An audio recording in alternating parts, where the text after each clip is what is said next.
அப்படி என்றால் இந்த திவ்யவாசகன் அவருடைய முடிவான ஊழியத்தின் பகுதி எப்பொழுது நிறைவேறப் போகிறது என்று இந்த வசனம் போதிக்கிறது. If so, the end, how will be the end of this Saint John? It's written here. இந்த புஸ்தகத்தின் வசனங்களை கைக்கொள்ளுகிறவர்களோடு கூட நான் ஒரு ஊழியக்காரன் என்று சொல்கிறான்.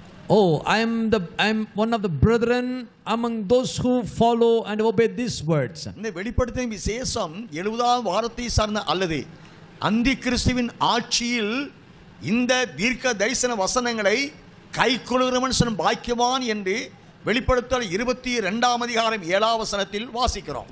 In Revelation 22:7, the one who follow and keep these words in the time of Antichrist will be blessed.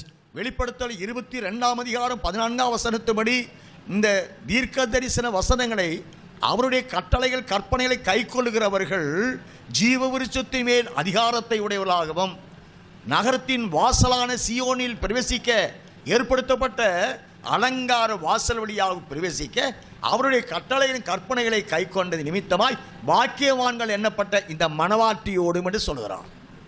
Revelation 22:14 also says, blessed are those who do his commandments, that they may have the right to the tree of life and may enter through the gates into the city.